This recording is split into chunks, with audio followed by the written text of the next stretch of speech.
Hi, my name is Laura. I just want to share with you my experience of abortion, which took place in 1999. I was 19 and I had been in a relationship for over a year. And then I found myself in a place where I found out that I was pregnant.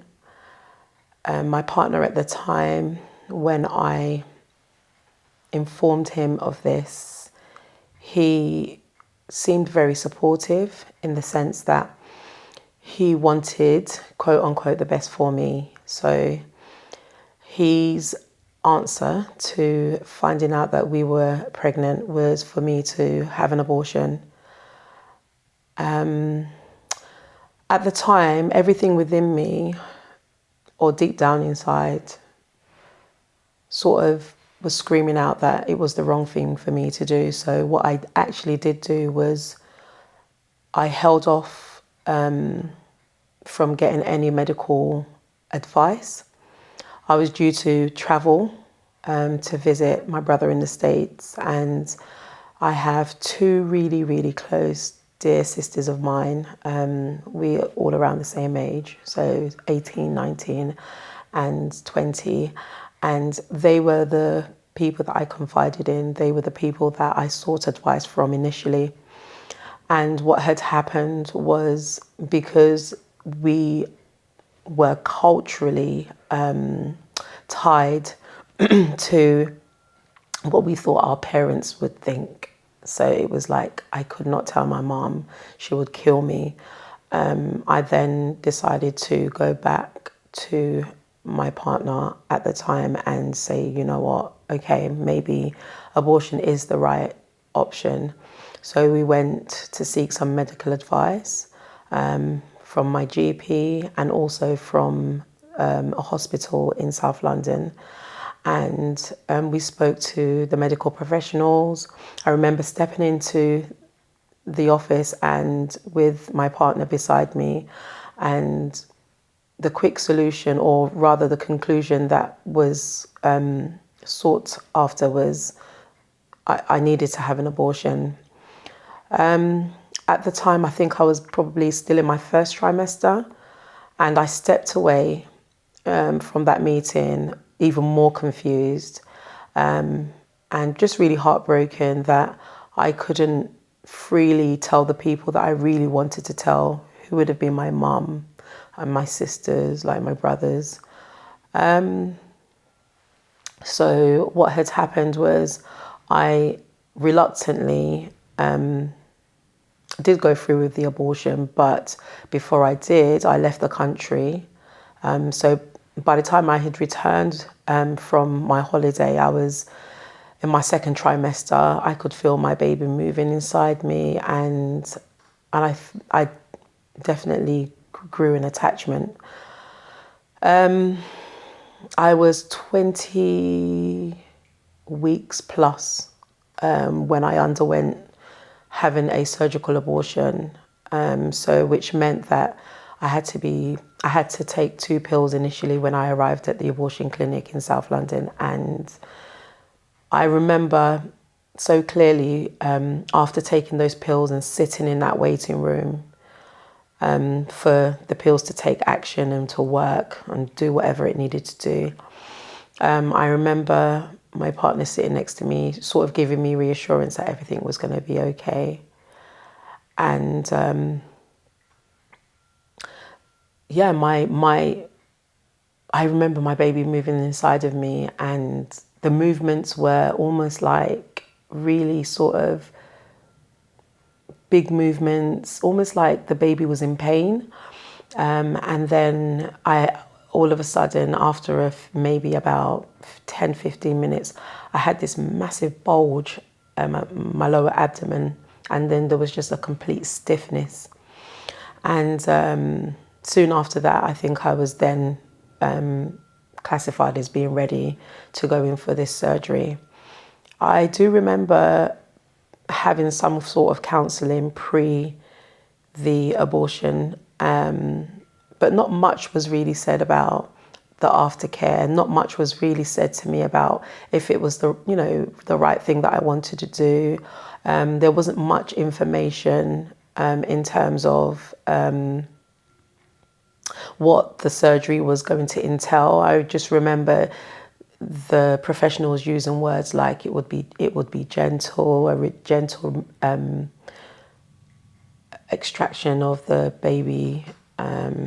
And I remember going into the surgery and I was put to sleep, and then it felt like eternity, but it couldn't have been that long. But I soon found myself waking up with just really excruciating pain in my lower abdomen, and I was in the recovery room. My partner was there at the time to see me.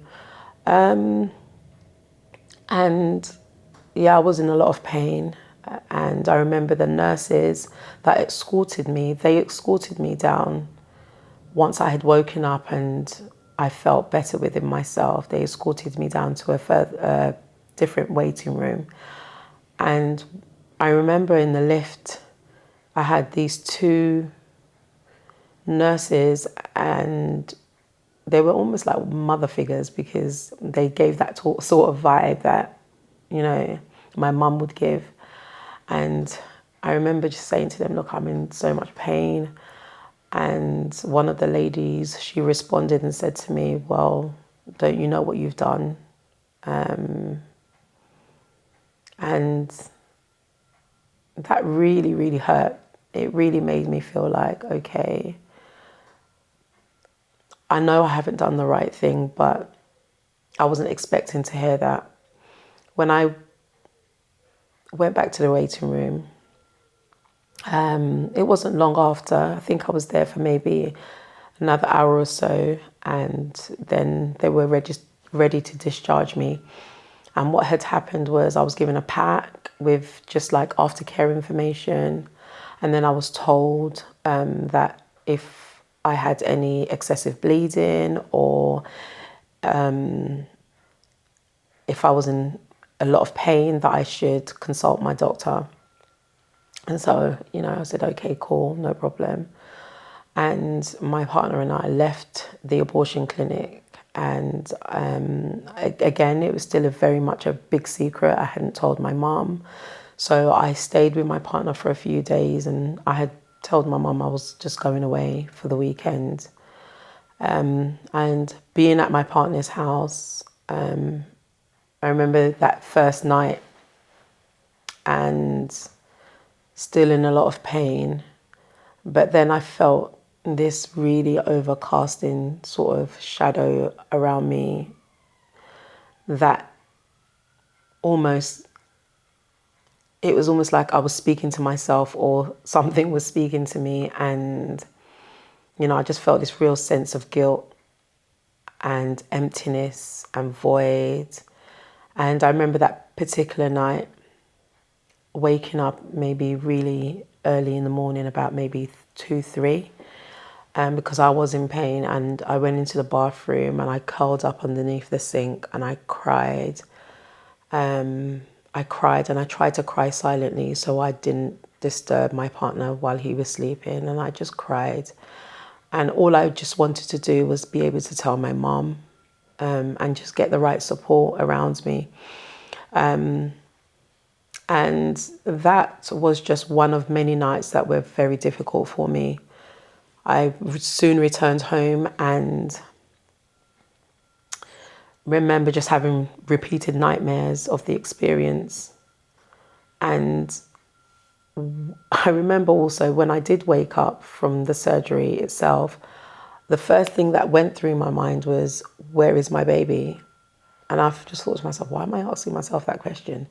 But that then brought about the emptiness and the void that I had felt before I left the clinic. And, these nightmares never went away, and the sense of not being able to tell my mum literally just ate away at me. And I feel like there was an element of my mum sort of knowing intuitively that I was pregnant. And I remember before going to the surgery, she had said to me, you know, during a conversation we were having, she said to me, you know, you are not going to bring an illegitimate child into this home. And I thought, why is she asking me that question? And I felt she knew in her gut that I was pregnant, but I just couldn't bring myself to telling her. Time had gone, time had lapsed, and it was just my secret. It was my secret to keep. But what I did find is that I had no post-care follow-up. And because I didn't want to seem as though I wasn't okay, I didn't go back to my GP for that follow-up. And I sort of carried this burden on my own for many years. Just didn't talk about it. It was something I just wanted to bury and keep buried for the rest of my life. But what had happened was, as time had gone on, I found that a lot of my behavior post the abortion was impacted from that place of pain and that place of hurt and feeling like I had to keep it a secret. So I made a lot of wrong choices as a young adult in terms of the relationships that I had, and maybe trying to find that validation through those relationships, trying to fill that void constantly with just crazy things.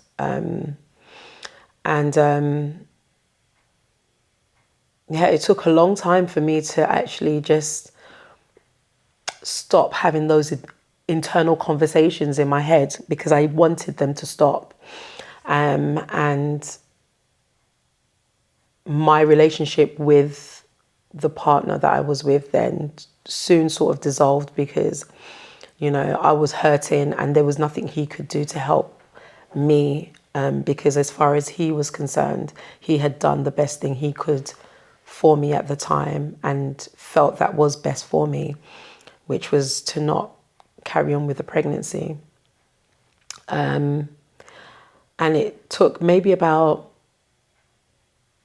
the space between having the abortion at 19 and in my early 20s, where I had sort of started exploring my own faith and questioning, you know, my validity of existence, and wanting to know what the course of my life would be like.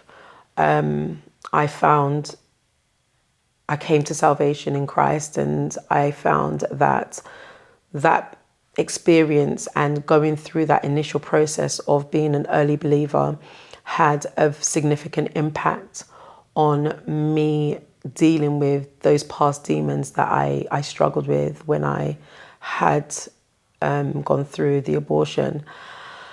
And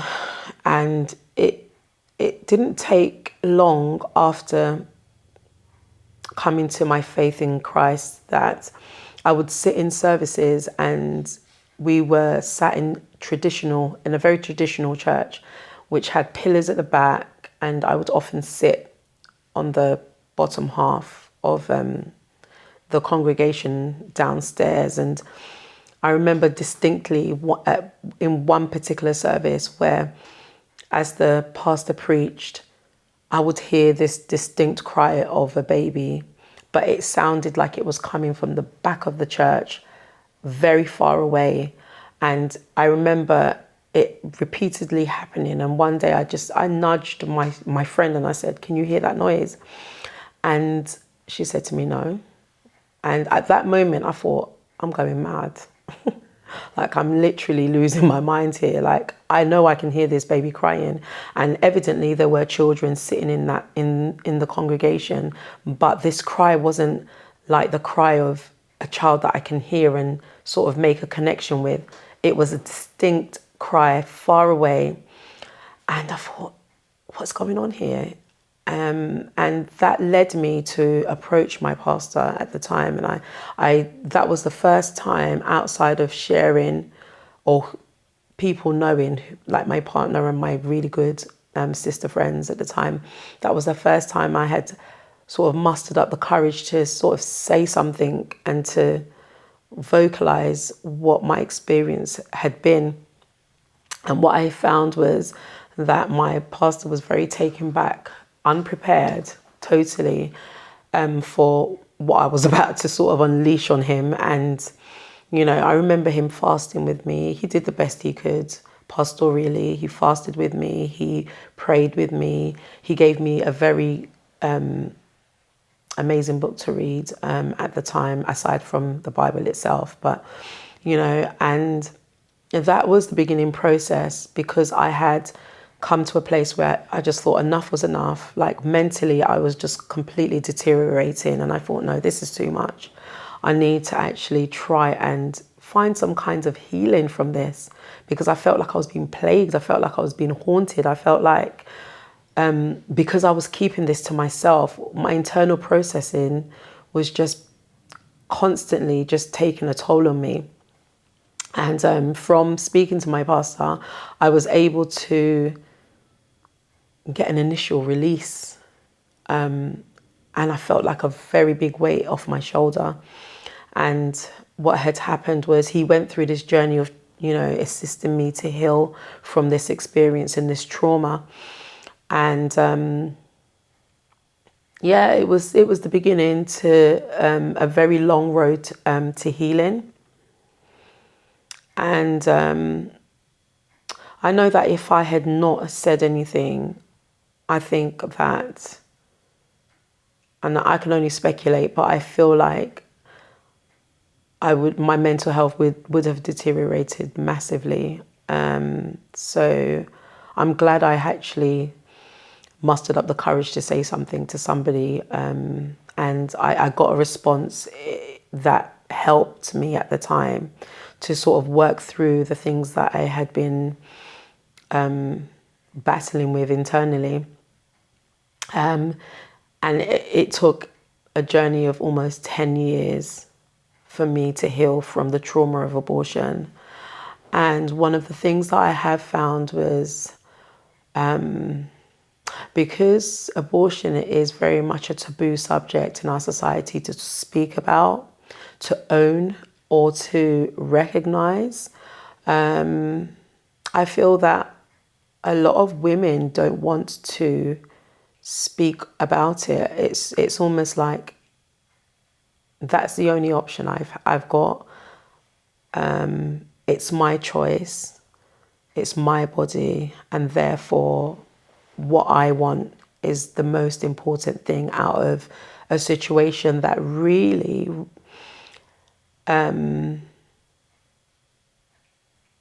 has two human beings involved. And so it's not just the mother that we're looking at, but we are also looking at the life of the unborn child. And if we are to then consider, then I feel like, and I know now that we need to be better informed, and we need to understand the implications and the pros and the cons, if I may say, or the advantages or disadvantages of going through an abortion.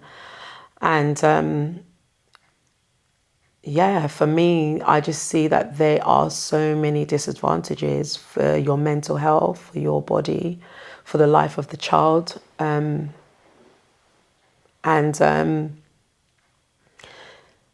I would say that it's a topic that doesn't just need to be discussed, but it needs to be really addressed critically, because you need to consider the holistic wholeness of that woman. You need to look at the woman entirely, and you need to look at the child equally, entirely, because we're not just impacting rather one individual, we're impacting two individuals. And my experience and my advice would be to say that it is imperative that women are adequately informed, because when you become aware, when you become exposed to the impact of what abortion does to the child, to the unborn child, you find that you can only but look at it differently. I feel like you can either go one or two ways. You can either harden your heart and totally think, no, I'm going to disregard this because scientifically we're told that the child is only a clump of cells. Or you can look at it from the perspective that the moment conception takes place, that is a living human being that is going to go through, if they are allowed to, that will go through the development stages that it does go through, you know, whether it be from the clump of cell stage to when the features of that baby begins to form and the limbs of that baby begins to form and the heart begins to beat, or when the baby is at the end of the first trimester, when the baby is fully developed and ready to enter into the world. And that development just continues. It doesn't disregard the fact that that child's baby is still a human being, you know. And for me, I have come to educate myself enough and be educated enough to know that my child wasn't just a clump of cells or a fetus or or rather the validity of my child's existence wasn't just based on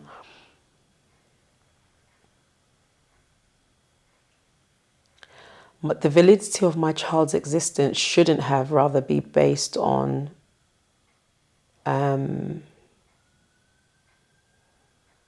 the fact that I didn't feel brave enough to step to my mum and say, Mum, look, this is the situation that I'm in and I don't know what to do. Can you help me? But when you have things like, and I don't hold any animosity or unforgiveness towards my mum for the words that she spoke, but the words that she did speak to me, even without me vocalizing that I was pregnant, had a massive impact on the decision that I made. I love my mum dearly, but I know that, again, you know, I'm at a place from my experience where I have been able to see my relationships transform and transition, in particular with my mother and my sisters, through the understanding and the education that I do have now about what abortion entails. And, you know, it's about educating. It's about informing people right in the right way. It's about knowing that this is what abortion does and this is what it looks like. And you need to know the choice that you are actually making. Because when you do become exposed to the reality of what abortion is, it has to spark something inside of you. It has to, it will trigger something, whether it be that you will want to agree that it's the right thing or the wrong thing, but it will get you thinking.